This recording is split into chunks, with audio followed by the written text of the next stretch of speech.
Managing director Resurgent India Limited का हूँ। हम लोग इंडिया के सबसे बड़े फाइनेंशियल एडवाइजरी फर्म हैं। About 300 people are working here with us. हम लोगों का मेजर काम इन दिस को लेंडिंग है कि बैंक और एनबीएफसी के बीच में जो मैरिजेस करानी है, दोनों के बीच के जो फाइन ट्यूनिंग करके दोनों का आपस में जो एग्रीमेंट साइन करके को लेंडिंग का काम बहुत अच्छे से चले, और इस इंडस्ट्री को हम लोग कितना आगे बढ़ा सकते हैं वो हम लोगों की कंपनी का सबसे बड़ा काम हम लोग करते हैं। और इंडिया के अंदर सबसे बड़ा को लेंडिंग का ये tie up between banks and NBFC कराने का काम रिसर्जेंट इंडिया ने ये मुहिम उठाई है। और हमें लगता है कि यदि विकसित भारत का जो हमारे माननीय प्रधानमंत्री का जो विज़न है सर, उसको आगे बढ़ाने के लिए को लेंडिंग जिसके अंदर में बैंक्स की एक अपना प्लस एंड माइनसेस हैं और एनबीएफसी के एक अपनी स्ट्रेंथ है, इन दोनों को यदि जोड़ के यदि हम पूरे इकोनॉमी के अंदर में यदि हम फाइनेंस के लिए यदि हम उनको पैसा राइट आदमी को राइट समय पे राइट अमाउंट यदि हम प्रोवाइड करा पाएंगे, तो हमें लगता है कि हम बहुत हद तक हमारा जो पर्पज़ है विकसित भारत का, उसको हम लोग बहुत हद तक सिद्ध कर पाएंगे। उसी के लिए हमने सब कोई जितने भी स्टेक होल्डर्स हैं, इस को लेंडिंग की पूरी दुनिया को इसको साकार करने के लिए, इसको सक्षम बनाने के लिए, इसको सफल करने के लिए हमने सारे स्टेक होल्डर्स को एक प्लेटफॉर्म पे आज इकट्ठा किया है। उसके अंदर में जैसे टेक्नोलॉजी प्रोवाइडर्स का बहुत इंपॉर्टेंट रोल है, जैसे उसके अंदर भी हमने स्कोरमी सॉल्यूशंस प्राइवेट लिमिटेड करके एक कंपनी है जो इसके ऊपर में पूरा सॉल्यूशन प्रोवाइड करती है, उसको भी हमने बुला के बताया है कि सर आप इस तरीके से सारा काम कर सकते हैं सर। Thank you. ये जो अवार्ड्स भी आपने रखा है, इसका क्या उद्देश्य है? आशीष सर। सो देखिए, अभी कोलैंडिंग अभी क्या है कि एक नया सब्जेक्ट है और बहुत सारे प्लेयर्स, चाहे वो एनबीएफसी हो, चाहे वो टेक्नोलॉजी कंपनी हो, फिनटेक कंपनी हो या बैंक्स हों, सब लोग कोशिश कर रहे हैं इसको सक्सेसफुल बनाने के लिए।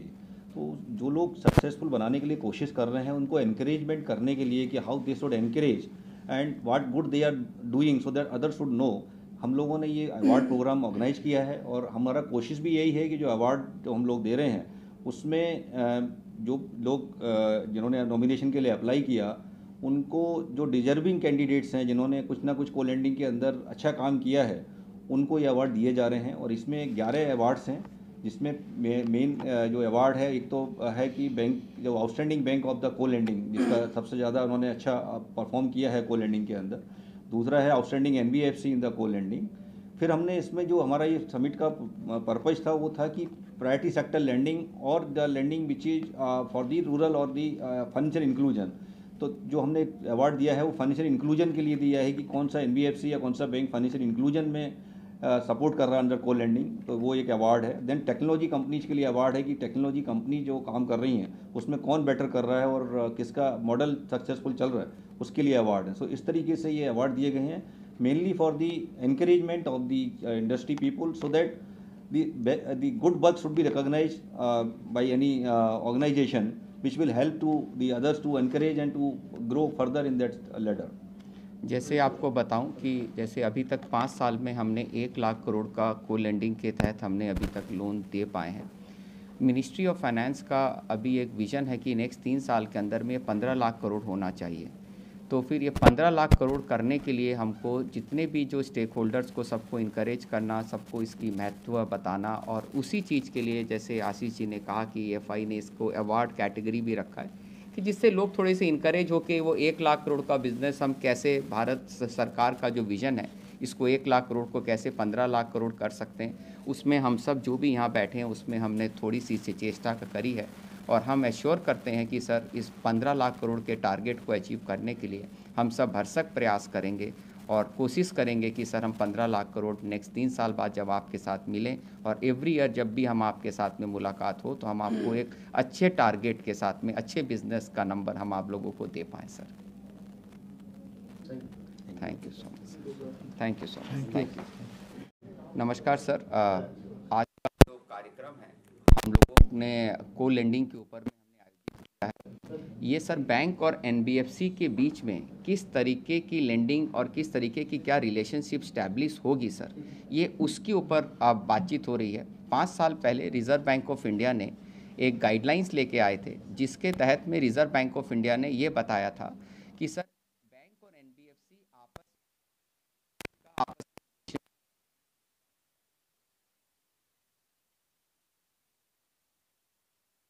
का क्या होता था कि सर एनबीएफसी को बैंक एक तरीके का 100 रुपये, एनबीएफसी छोटे छोटे कस्टमर को 100 रुपये लेके 1 रुपये या 2-2 रुपये अपने छोटे छोटे रिटेल कस्टमर को बांटता था लोग। अब बैंक को इसके बारे में आइडिया नहीं होता था कि सर कि वो जो फाइल है एनबीएफसी ने जो कस्टमर को बांटा है वो सही कस्टमर को लोन दिया गया है कि नहीं दिया गया है। तो अब आरबीआई ने एक वो सिस्टम अनाउंस किया है। उस सिस्टम के तहत क्या है कि यदि एनबीएफसी यदि 2 रुपये या 1 रुपये भी किसी भी कस्टमर को लोन दे रहा है तो उसका 80% पैसा वो फाइल टू फाइल वो पहले बैंक से लेके आएगा और 20 रुपये का एनबीएफसी अपने पास से पैसा देगा। इस तरीके के अरेंजमेंट को को लेंडिंग अरेंजमेंट बोलते हैं। 5 साल के अंदर में जो भी रेगुलेटर या जो भी मिनिस्ट्री ऑफ फाइनेंस का जो भी एक सपना था वो लगता है कि सर कुछ हद तक तो सफल हो पाया, लेकिन बहुत हद तक करने की और ज़रूरत भी है। तो अभी हम लोगों ने सबने मिल के इस इवेंट के तहत बहुत हमारे जितने भी बैंक हैं, जितने भी एनबीएफसीज हैं, प्लस इसके अंदर में जो भी टेक्नोलॉजी प्रोवाइडर हैं, हम सब ने मिल के इस चीज़ को एक इवेंट को ऑर्गेनाइज़ किया कि सर ये 5 साल के अंदर में ये को लेंडिंग आने में या चलने में कहाँ क्या तकलीफ़ें आ रही है, उस चीज़ के ऊपर में हम लोगों ने सब ने मिल के एएफआई करके जो association of financial advisors of India है उन्होंने सर इस इवेंट को ऑर्गेनाइज़ किया है। आशीष जी एएफआई के हेड है and Ashish ji you can speak that. So, I'm Ashish Agrawal. I am the founding member of Association of Financial Advisors of India. This is a body which is connecting all the financial advisors, which include bankers and the other finance professional at one place, and discussing on various knowledge topics and the new areas, how these can be these can reach to the every part of the country, and everybody should be aware. So the FAI has thought of organizing the first of its kind co-lending conference. It's a full day conference which consists the inaugural session and the 4 technical sessions. All these 4 technical sessions are relevant to the co-lending. It has not happened in the country earlier to that. This first session is on the partnerships between NBFCs and the banks and how this partnership is growing and what are the challenges. And the second session is on the technology partnerships or technology available for the co-lending, because technology is the backbone of the any co-lending partnership. And the third session is on the regulation and the compliances, because any lending business, if the regulation is not there or compliances are not there as per the requirement, then it can go haywire actually. So the third session is on this compliance, and the fourth session which we have organized, which is a very important topic, that this loan service providers, they are also part of the program, because these are the fintech companies and the even NBFCs also. Those are partnering with the various lenders for the increasing of this technology-led solution in the lending system. And followed by the award function, where we have taken the nominations from the industry, and we have received lot of nominations from banks, NBFCs and fintech companies.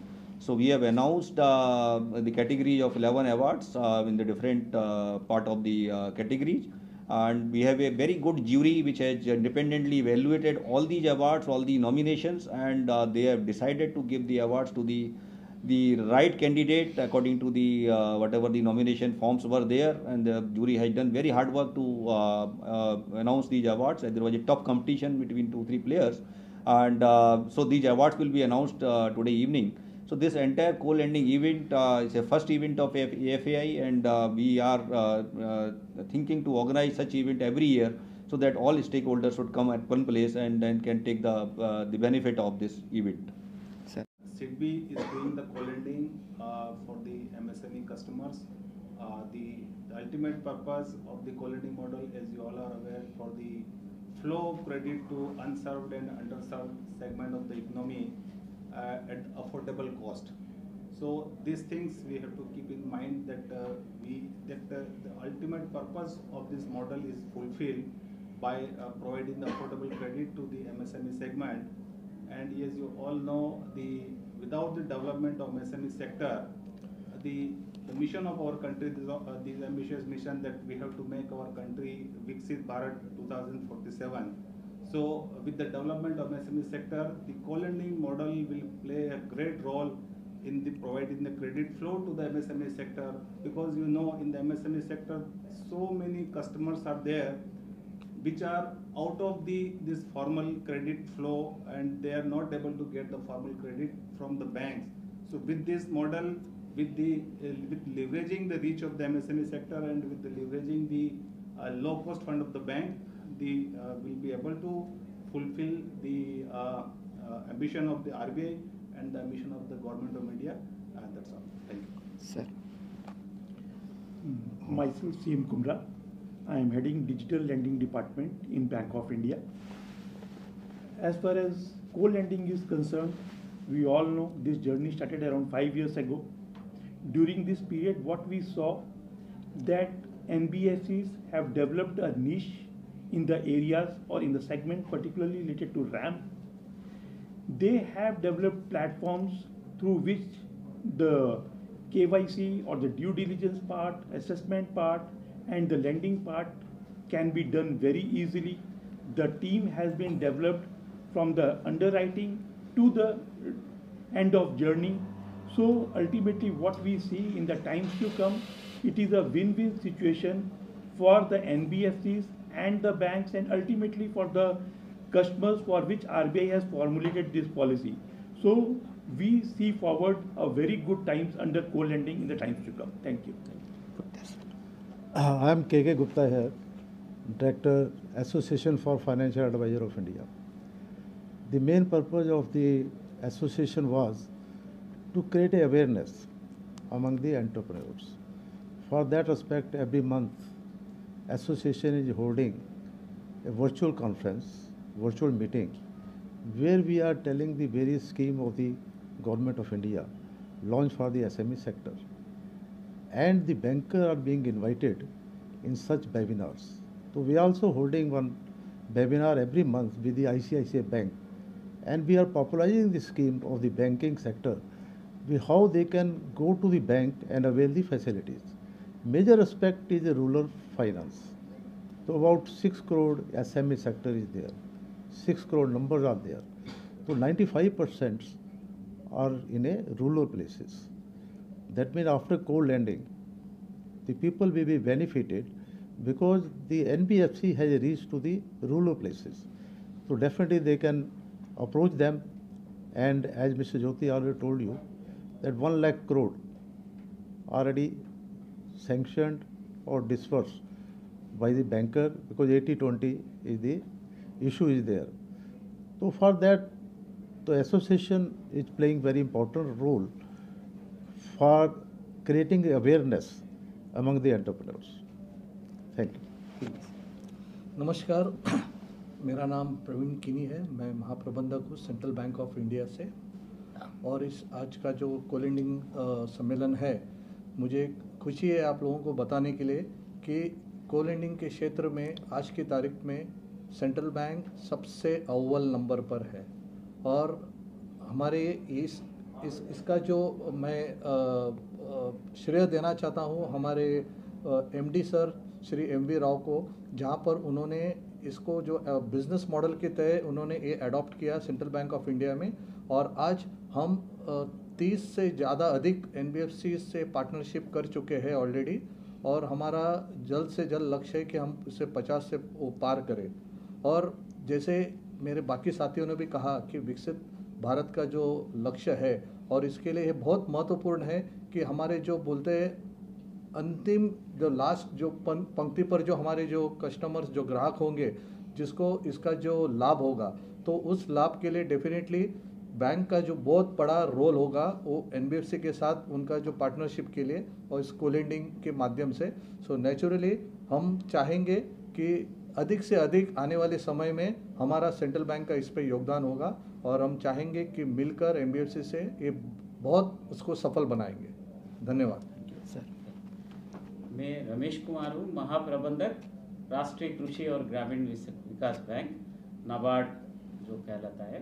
तो इसमें को lending seminar organise करने के लिए मैं AF association of financial advisor को बधाई देता हूँ पहले तो, और उसके बाद एक को लेंडिंग ग्रामीण क्षेत्र के लिए खासकर कृषि और ग्रामीण विकास के लिए को लेंडिंग का क्या प्रणालिका रहना चाहिए और उनको भी ग्रामीण और कृषि क्षेत्र को भी को लेंडिंग के अंदर ले आने के लिए क्या मार्गदर्शन हो सकता है, उसके बारे में हम चर्चा के लिए इसमें आए।